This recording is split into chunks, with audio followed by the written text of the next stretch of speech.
चला तर मग आज बघूया अगदी पौष्टिक लाडू. पौष्टिक लाडू म्हणजे हे अगदी तुम्ही लहान मुलांना पण खायला देऊ शकतात. त्याचबरोबर ज्या काही तुमच्या प्रेग्नंट लेडीज आहेत त्यांना पण तुम्ही हे देऊ शकतात.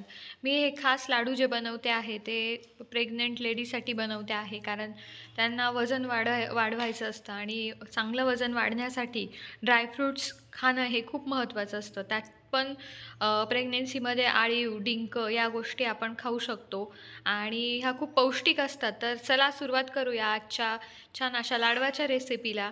तर आपण इथे सगळ्यात पहिले घेतले मखाने. हे दिसत असतील तुम्हाला मखाने. हे पण आपल्याला काय करायचे, तुपातनं थोडेसे काढून घ्यायचे म्हणजे थोडे ते क्रिस्पी होतात. त्याच्यानंतर आपण घेतलेत बदाम. बदाम घेतले ते पण तुम्हाला तुपातनं काढून घ्यायचे, थोडेसे तळून काढून घ्यायचे. हे सर्व तळून घ्यायचं आहे तुपामध्ये, किंवा कोणाला शेंगदाण्याच्या तेलामध्ये पण लोक करतात. पण आपला पर्पज जो आहे तो वेट गेन करण्यासाठी आहे. त्याच्यामुळे आम्ही हे अमूलचं काऊ घी आणलं आहे, म्हणजे आम्ही तूप आणलं आहे अमूलचं. ते 1 किलोचं तूप आहे. त्याच्यानंतर आपण जे घेतलेले आहे ते काजू घेतलेले आहेत. काजूनंतर आपण जे घेणार आहोत ती गोडंबी घेतलेली आहे. ही जी गोडंबी आहे ही तळायची नाही आहे, ही फक्त मिक्सरमधनं बारीक करून घ्यायची आहे. इकडे जे आहे हे जे आहे हे मनुके घेतलेले आहेत, तुम्हाला दिसत असेल स्क्रीनवर. त्यानंतर हे जे प्रमाण आहे ते आम्ही आमच्या ह्याच्याने घेतलं आहे.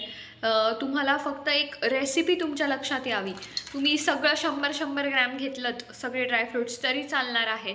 त्याच्यानंतर तुम्ही इकडे बघू शकता, तिकडे आपण अक्रोड घेतलेले आहे.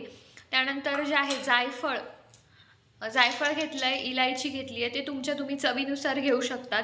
म्हणजे तुम्ही अगदी एकच जायफळ टाकायचं आहे त्यामध्ये. आपण ठेवताना 2 ठेवले, जर लागलं तर टेस्टला आपण ते फ्लेवरसाठी टाकू शकतो आणि ते औषधी पण आहे.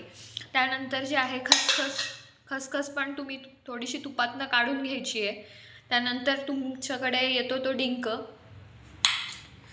घ्यायचा आहे आणि त्यानंतर ते भाजायचे. डिंक जो आहे तो तुपामध्ये तुम्ही व्यवस्थित परतून घ्यायचा आहे, म्हणजे त्याला एक जे असं क्रिस्पीनेस, कुरकुरीतपणा जो असतो तो येतो. त्यानंतर हे जे आहे हे आळीव आहे.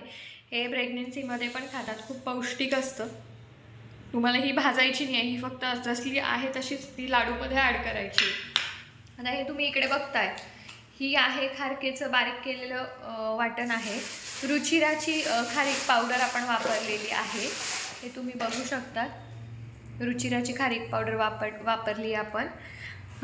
त्यानंतर आपण जो आहे तो खोबऱ्याचा किस बनवून घेतलेला आहे, म्हणजे डायरेक्ट आपण विकतच आणलेला आहे, कारण खोबरं किसणं वगैरे ह्या सगळ्या गोष्टी. तर हा खोबऱ्याचा किस आपण डायरेक्ट मागवून घेतलेला आहे. आणि त्यानंतर जे सगळ्यात शेवटचा आणि महत्त्वाचा इन्ग्रेडियंट म्हणजे गूळ घेतलेला आहे मयूरचा. आणि गूळ पावडर वापरलेली. सगळ्यात शक्यतो गूळ पावडर तुम्हाला वापरायची आहे, त्याच्याने काय होतं की टेस्टही चांगली येते आणि लाडू जास्ती दिवस पण टिकतात. तर साधारणतः हे जे तुम्हाला साहित्य दिसतं आहे हे लाडूसाठी लागणारं साहित्य आहे.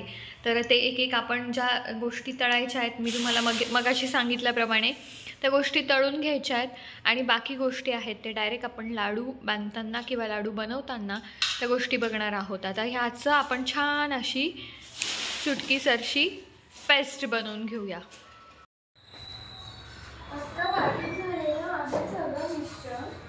आणि ते तुम्ही यूट्यूबला टाकून बघू शकता. हे जे सर्व साहित्य तुम्हाला मागच्या याच्यात आपण जे बघितलं, जे काही सर्व साहित्य आहे, खारीक, त्याच्यानंतर जे काही ड्रायफ्रूट्स आहेत ते आपण छान असे बारीक करून घेतलेत मिक्सरमध्ये, तुम्ही बघू शकतात ह्या पद्धतीने.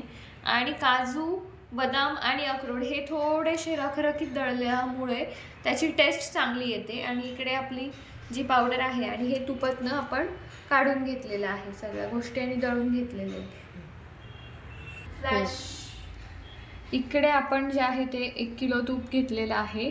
त्याच्यामध्ये आता आपण ते छान अमूलचं तूप घेतलं आहे आणि त्यानंतर ते कोमट असं गरम करून घेतलं आहे आणि त्यामध्ये आपण आता ॲड करणार आहोत गूळ पावडर.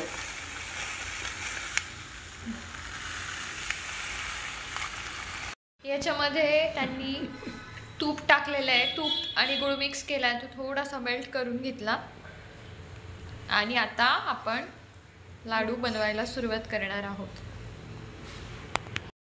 आपले अशा पद्धतीने पौष्टिक लाडू तयार झालेले आहेत. तुम्हाला जर माझी लाडूची रेसिपी जर आवडली असेल तर जरूर माझ्या चॅनलला सबस्क्राईब करा, लाईक करा. छान असे हे पौष्टिक लाडू मुलांना द्या.